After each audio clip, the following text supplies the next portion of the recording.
Hello all, country here. I know I haven't been on in a while. I went up to Sparta, Wisconsin to buy a truck and trailer through a husband-wife company brokerage kind of outfit.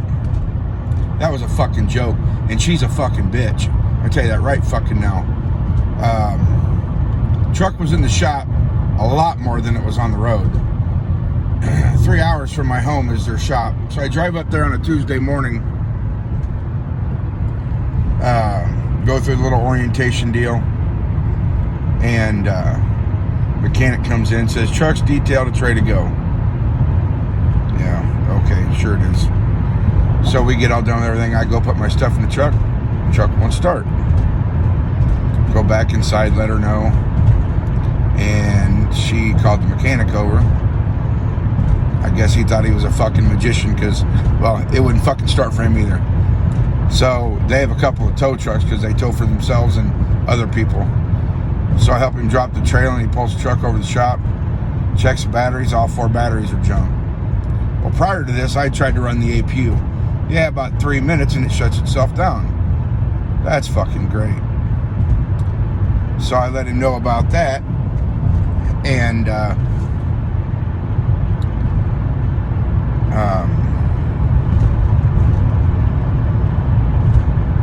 so he checks the starter because he replaced the batteries on the truck and it still wouldn't start. So he checks the starter, it's bad too. So they put me in a hotel room Tuesday night. They picked me up at checkout time at noon. Yeah, I took advantage of that shit. I didn't give a fuck because I didn't get to the room till about 1 or 1:30 Tuesday night / Wednesday morning.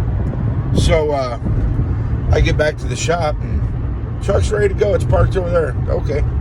Start it. Air conditioner don't work. So he pulls it up to the shop and he charges it. I said, no leaks, huh? He goes, nope, no leaks. I said, I guess that Freon must have went somewhere. You know, what the fuck do I know?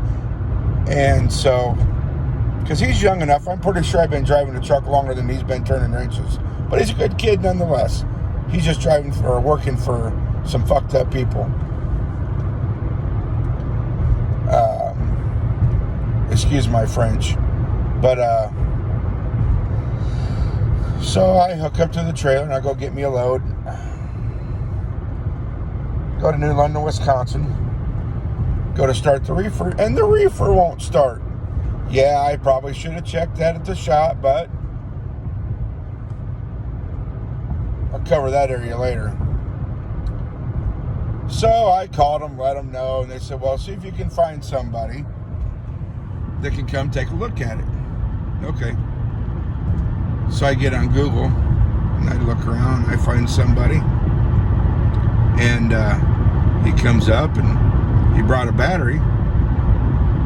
But his battery's a top post. Mine's a side post. Well, that won't work. So I said, well, how about jump starting? Let's see if it'll jump start.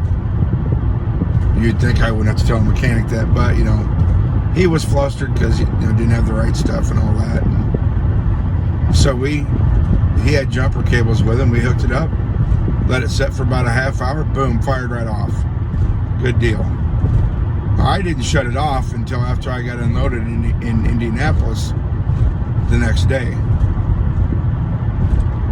And so I get unloaded.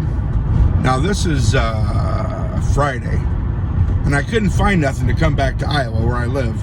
So I just deadheaded home from Indianapolis, Indiana. I ate the fuel.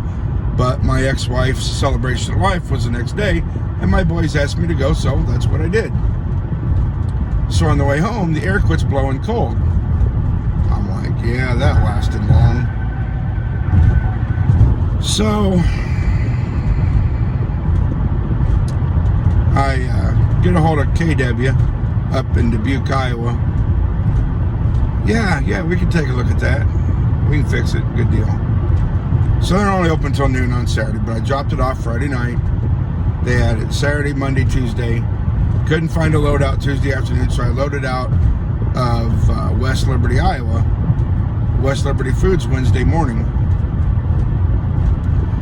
Now, I didn't pay attention to the paper because I've never had this ever come up before, but what I loaded was some kind of turkey byproduct, and it had a shelf life of the 9th, the 10th, and the 11th, and I picked it up on the 11th of May.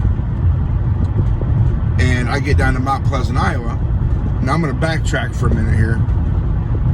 When you push in the tractor brakes, the part inside the dash was leaking. So I thought, well, maybe eventually that part's going to need to be replaced. No, it wasn't that part. So I get down and buy Mount Pleasant, Iowa, man. I'm just dumping air. Dumping air. Gauge is dropping fast. Jump off, get on the pilot, back in. I'm like, man, this is great. So I set all the brakes, let it charge back up. Called in, let them know I was broke down again. And there's a shop about 800-900 feet from the pilot there in Mount Pleasant, Iowa. Great people. Dietrich's Truck and Trailer is the name of that. Dietrich's. Great people, man. And so they get it in. Guy calling, he goes, can you get it down there? I'm like, yeah. I said, let me build some air pressure up. I'll get down there and take a look at it. All right. Get down there.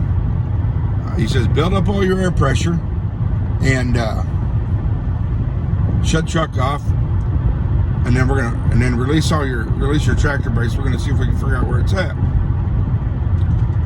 Well, it was the ABS, some ABS deal underneath the fifth wheel on the frame.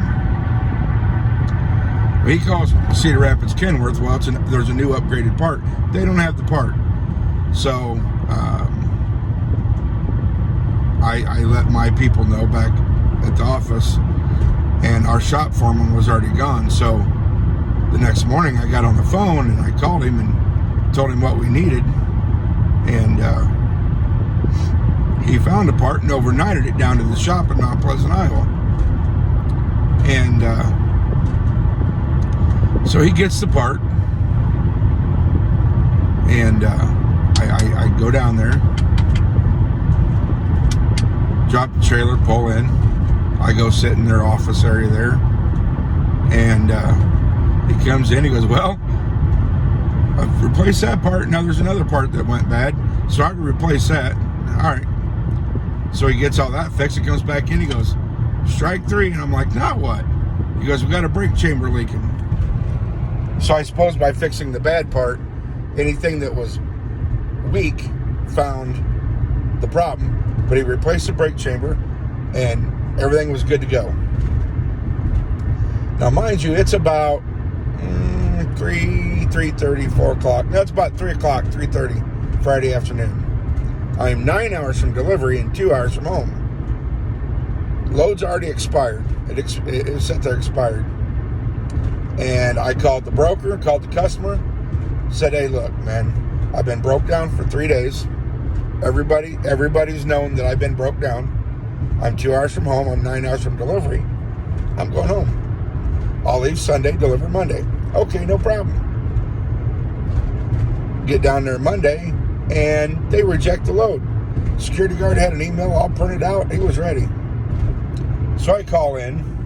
Long story short, she wanted to blame me because, well, not because the load was already expired, but she says, well, we could have sent a truck down there, and you guys could have swapped trailers, and then, met up sometime later to get each other's trailers back.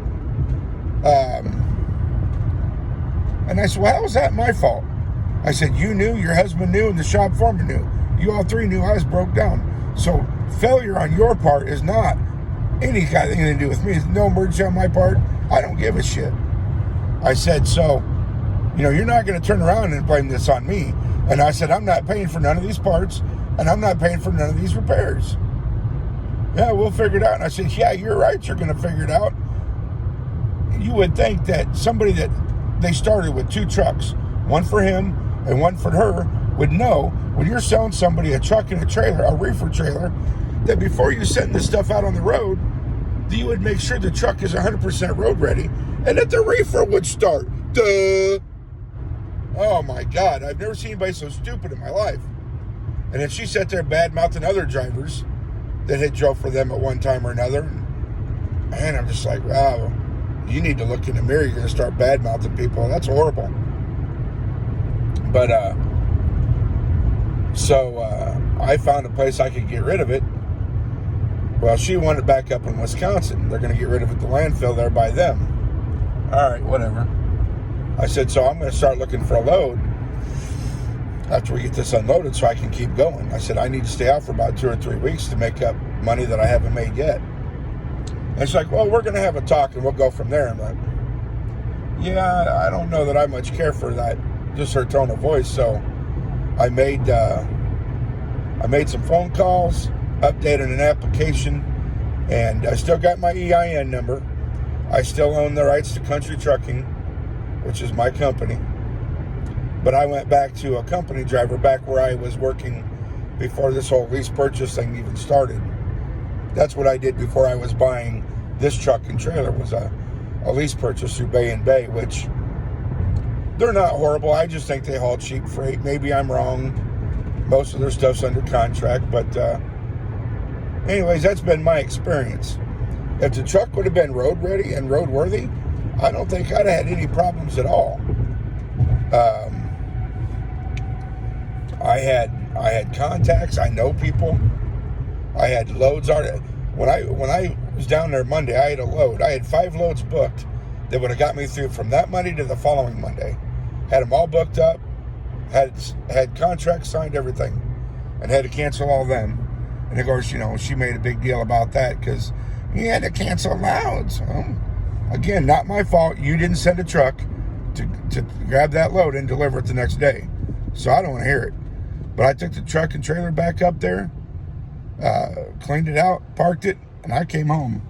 And then some asshole or assholes broke into my pickup truck, stole my car stereo with a Garth Brooks CD in it, and took my Cerwin Vega 6x9 speakers behind the damn seat. So, yeah, I'm pretty happy where I'm at. I like the job, and I get to be home every night. And so, I don't know, maybe someday when my grandkids are grown up, maybe I'll buy another truck. I don't know. We'll see. But anyways, I'm about 3 minutes from home here, coming into town. We're cooking out tonight. So, anyways, glad y'all, everybody's doing good. Take care of themselves. But I'm signing out, folks. Country, I'm out. And we'll catch up another day. Later.